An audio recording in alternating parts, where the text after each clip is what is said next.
Welcome back to Scared of Reddit. Thank you for joining us in the darkness once again. Tonight, we travel to a lonely stretch of road deep in the New England winter. It's a story that begins with the familiar, mundane sight of a single car accident and ends with a complete and terrifying void. This is the story of the driver who vanished into the cold. The night of February 9th, 2004 was sharp with cold in the White Mountains of New Hampshire. The kind of cold that steals your breath and makes the snow underfoot cry out with every step. On Route 112, a winding country road also known as the Swiftwater Road, the darkness was absolute, broken only by the skeletal fingers of bare trees against a starless sky. It was here around 7:30 p.m. that a local bus driver named Butch Atwood came across a jarring sight, a black 1996 Saturn wedged awkwardly against a snowbank, its nose crumpled. He pulled over. Inside he saw a young woman, her face illuminated by the faint glow of her cell phone. She was 21-year-old Maura Murray. She seemed agitated, cold, but physically unharmed. When Atwood offered to call the police for her, she refused. "Don't call the police," she insisted, claiming she had already called AAA for a tow. It was a lie. There was no cell service in this remote area. Unsettled, Atwood drove the short distance to his home and called the police himself. When a sheriff's deputy arrived on the scene, less than 10 minutes later, the flashing red and blue lights sliced through the darkness, illuminating an empty scene.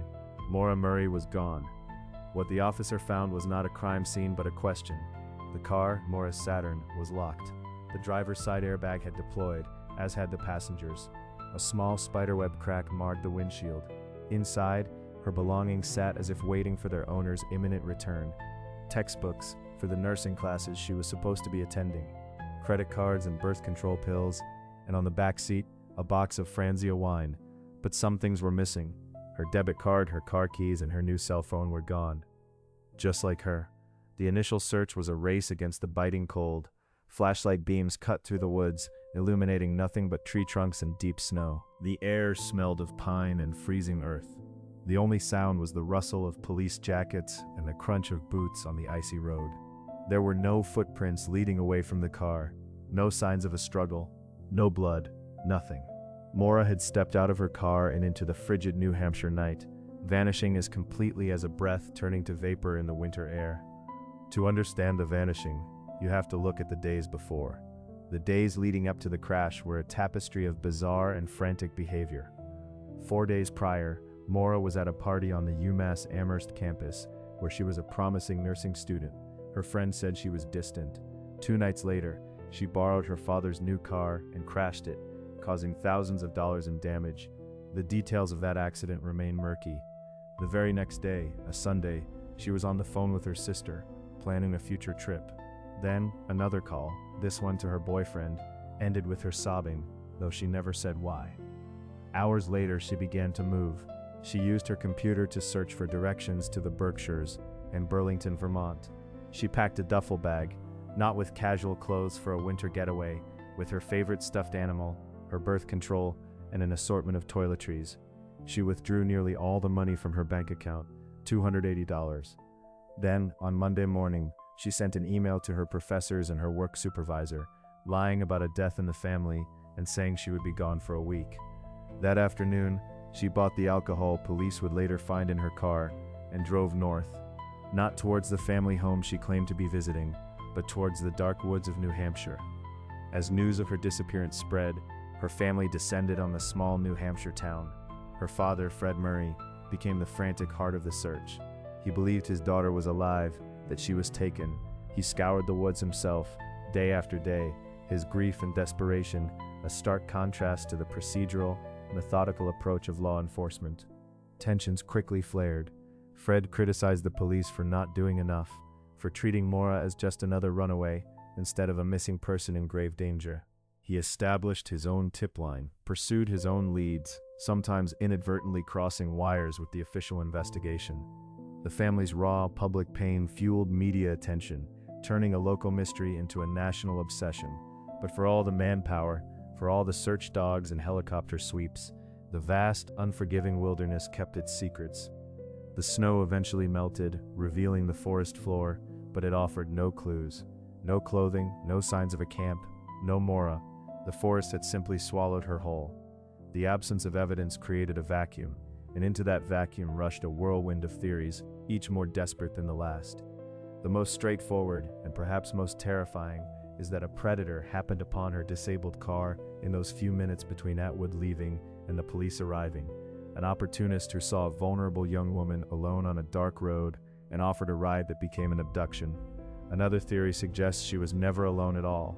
The tandem driver theory posits that Mora was following or being followed by another car, and that this second person picked her up after the crash. Then there is the wilderness itself.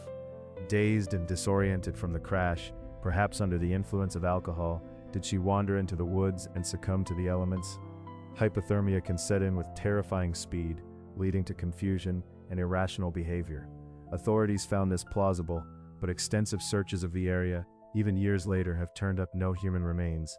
Perhaps the most haunting possibility is that this was all by design, that Mora, overwhelmed by some hidden stress, the car wreck, academic pressure, a secret pregnancy, orchestrated her own disappearance to start a new life. Believers in this theory point to her packed bags, the cash withdrawal, the lie to her professors. They see the crash not as an accident, but as a deliberate act to abandon her old life and its vessel. The discovery of a rag stuffed into the car's tailpipe seemed to support this. Was she trying to fake a breakdown? But the police who found it didn't think it was significant at the time, and this theory doesn't account for the silence. In 2 decades, not a single confirmed sighting, no use of her credit cards or social security number. To successfully erase oneself in the modern world is a feat of almost unimaginable discipline. Could a distressed 21-year-old truly pull it off and never once look back? Years have bled into one another. The case has grown cold, but it has never been forgotten. It has become a cornerstone of internet sleuths and true crime podcasts, a modern myth where every detail is dissected and debated endlessly. Was the wine for her or for a friend? Why did she search for directions to 2 different states? Who was the man seen smoking a cigarette in a nearby house that night? Each new blog post, each documentary, brings a flurry of renewed interest but no new answers. For Mora's family, this public obsession is both a blessing and a curse. It keeps her name alive, but it also means their private tragedy is constantly picked apart by strangers. Her father, Fred, has never stopped searching. He returns to Route 112, walking the lonely stretch of pavement, putting up new flyers, his hope weathered but not extinguished by the passing of 2 decades. He is a man trapped in the same few minutes of time as the rest of us, waiting for a car to return that never will. The story of Mora Murray ends where it began, on a dark road in the snow, with a question mark. There is no resolution, no final chapter. There is only the chilling silence that fell after she refused help and walked away from her life. Her car was the last thing to see her. The cracked windshield, the deployed airbags, the silent belongings, they are the only physical evidence that she was ever there at all. The rest is just speculation, whispered on the cold night air. What really happened to Mora Murray? The answer remains out there, lost somewhere in the deep woods and the deeper darkness of that February night, leaving behind a permanent, chilling echo of unease. The questions just hang there in the silent, snow-filled woods of the White Mountains, unanswered, and perhaps unanswerable.